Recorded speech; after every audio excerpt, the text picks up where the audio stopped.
نحمده ونصلي على رسوله الكريم اما بعد فاعوذ باللہ من الشیطان الرجیم بسم اللہ الرحمن الرحیم۔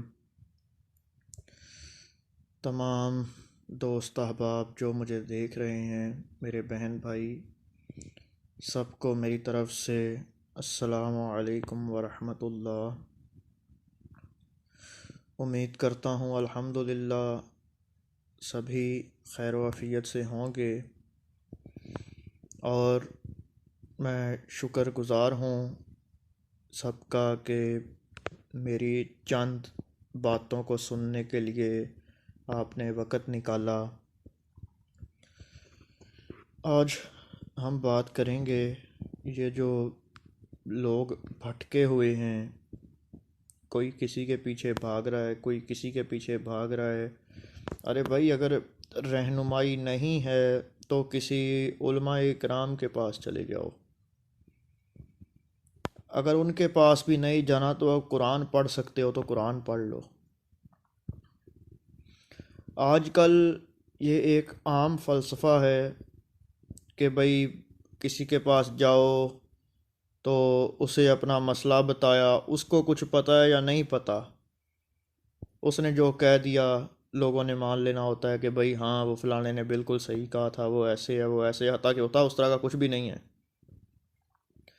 اکثر لوگوں نے کیا کیا ہوتا ہے، اپنی گاڑیوں کے اوپر کوئی کچھ لیبل لگایا ہوتا ہے جی کہ ہم نے یہ لکھوایا ہے، اس سے گاڑی کو نظر نہیں لگتی۔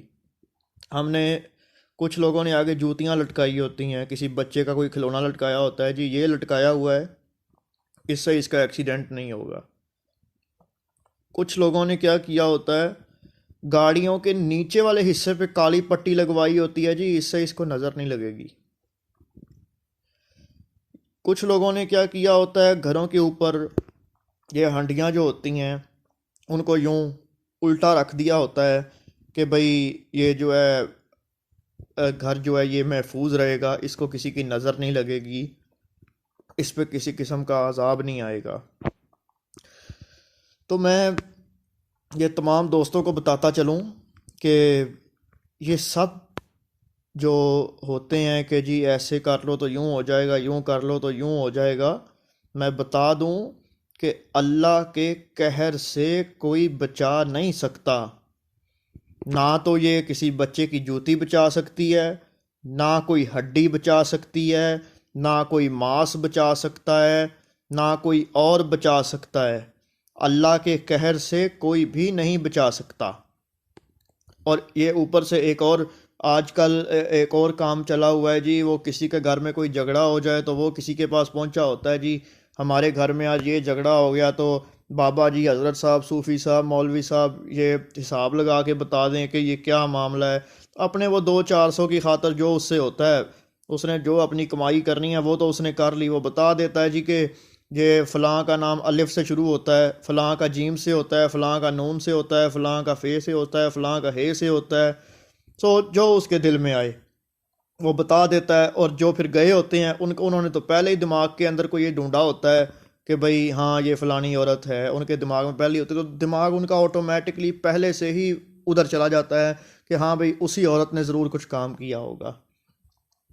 حتیٰ کہ واللہ عالم، نہ جانے کہ جس عورت کا نشانہ بنوایا اور جس کے کہنے پہ ہو گیا جی کہ وہ عورت جو ہے فلاں جس کا نام یہ الف سے شروع ہوتا ہے یا یہ سے شروع ہوتا ہے یا ہے سے شروع ہوتا ہے جی، وہ آپ پہ جادو کرواتی ہے۔ اب اس نے کہہ دیا، لیکن یہ اللہ کو حال معلوم ہے، اس نے تو کہہ دیا لیکن نہ جانے پتہ نہیں جس کا اس نے کہا ہے وہی دعائیں کرتی ہو کہ اللہ کی ذات سب کو ترقی دے، سب کو خوشحال کرے۔ تو یہ آج کل یہ معمولی کام ہوئے ہوئے ہیں، تو وہ کیا ہے جی، وہ گھر میں آتے ہیں تو کوئی رشتہ داروں میں نہ نکلے تو دوستوں میں کوئی نہ کوئی نکل آتا ہے، اور نہیں بھی وہ فلاں کے گھر میں فلاں ہے، اس کا نام اس سے شروع ہوتا ہے تو اس نے جو ہے ضرور کچھ ایسا کیا ہوگا۔ کوئی منحوس تو پہلے ہی دماغ میں رکھی ہوتی ہے نا، تو دماغ ادھر چلا جاتا ہے کہ نہیں بھائی اس نے ایسا کیا ہوگا۔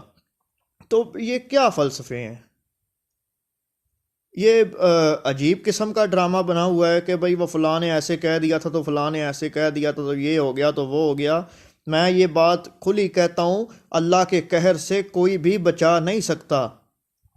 اللہ کا حکم لازم ہے، جو اس کا حکم ہے وہ پورا ہو کے رہتا ہے۔ اور دوسری بات، اگر تمہیں لگتا ہے کہ تمہیں نظر لگ گئی ہے یا تم پہ کسی نے کالا جادو کروایا ہے، تو پھر آؤ نا، کرو اس کو سجدہ۔ جب سجدہ کرو، پڑھو سبحان ربی الاعلیٰ، نماز کو پڑھو، تو دیکھو پھر تمہاری سنتا ہے کہ نہیں سنتا۔ اب یہاں آ گئی جی ہمارے گھر میں تو کالا جادو ہو گیا ہوا ہے، ہمارا رزق بند کیا ہوا ہے کسی نے۔ اوے مجھے ایک بات بتاؤ، یہ رزق جو ہے یہ کسی کے ہاتھ میں ہے؟ جو تو کہتا ہے کہ میرا فلاں نے رزق بند کر دیا، کوئی کر سکتا ہے بند؟ نہیں، کوئی رزق کو بند نہیں کر سکتا۔ اگر کوئی کر سکتا ہے تو وہ صرف میرے مالک کی ذات ہے، جو رزق دے بھی دیتا ہے اور لینا چاہے تو لے بھی لیتا ہے۔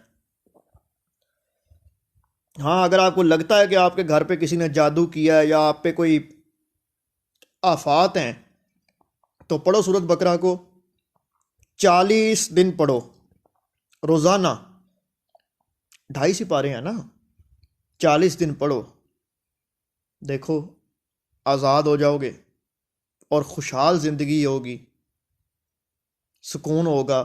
لیکن ہم لوگوں کے دماغ میں بس ایک ہی بات بیٹھی ہوتی ہے کہ نہیں جی نہیں، وہ فلاں بابا جی نے جو کہہ دیا وہ کہہ دیا۔ اور بھائی بابا جی کی تو سنتے ہو، کبھی رب کی بھی سنو، رب کیا کہہ رہا ہے۔ قرآن کو پڑھو، اتنی عظیم کتاب تیرے گھر میں ہے، تو باہر پھرتا ہے۔ قرآن کو پڑھو، قرآن کو سمجھو، وہ کیا کہہ رہا ہے۔ اچھا، ایک اور سادہ سا حل، یہ جو لوگ کہتے ہیں جی ہم پہ یہ کالا جادو ہو گیا، یہ ہو گیا، وہ ہو گیا، میں کہتا ہوں صرف اور کچھ نہیں، بس وضو میں ہی رہ لیا کریں۔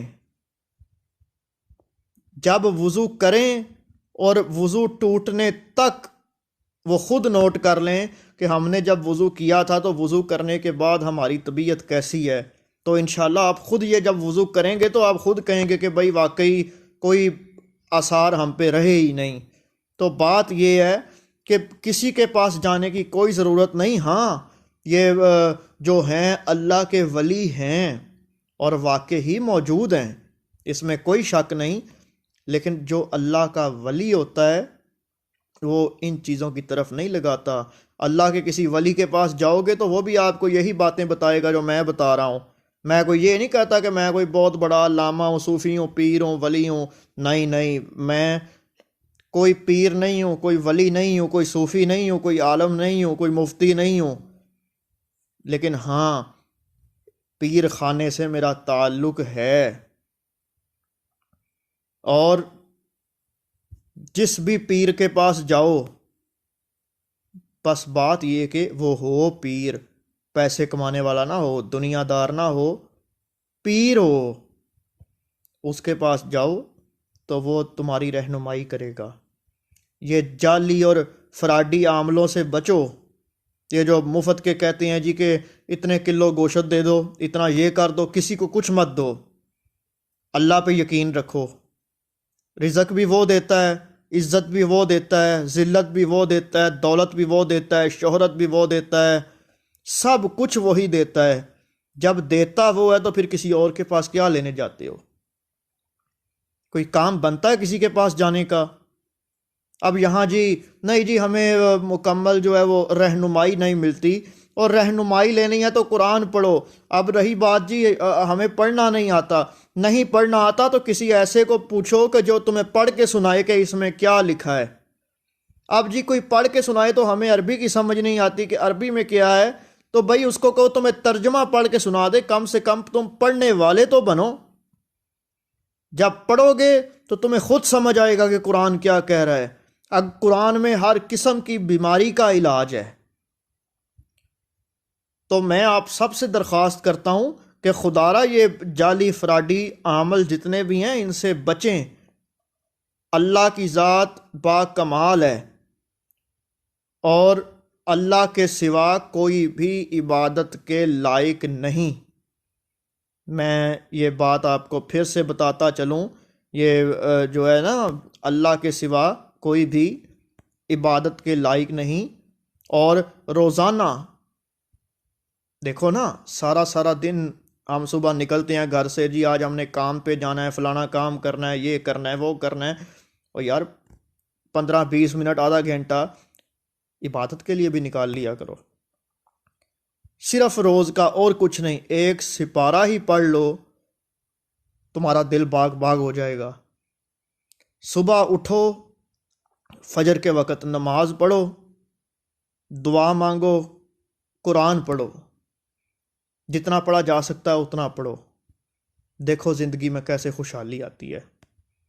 پر خدارا یہ خام خواہ کے جو فارمولے بتائے جاتے ہیں جی، وہ کوئی کہتا ہے جی آپ کوئی مچھلی لے کے معاذ اللہ تو کسی سمندر میں پھینکو تو یہ ہو جائے گا، وہ کوئی بکرا لے کے کسی نہر میں پھینک دو وہ جن پکڑ لیں گے، وہ اللہ معاف کرے، یہ سب باتیں ہیں۔ بھائی یقین رکھو تو اللہ پہ رکھو، زندگی بھی وہی دیتا ہے، موت بھی وہی دیتا ہے۔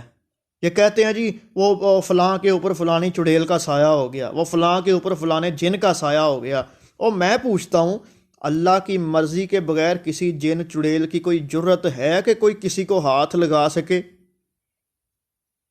نہیں، بتائیں نا، اگر تو کسی کی جرت ہے تو وہ مجھے بتائیں، نہیں نہ ہے تو پھر کیوں یہ دماغوں کے اندر یہ ملال پیدا ہوا ہے کہ بھئی وہ فلانے نے یہ کر دیا تو فلانے نے یہ کر دیا؟ اللہ پہ یقین رکھو، وہ رزق دینے والا ہے، عزت بھی دیتا ہے، زندگی، تندرستی، صحت، شفا بھی دیتا ہے۔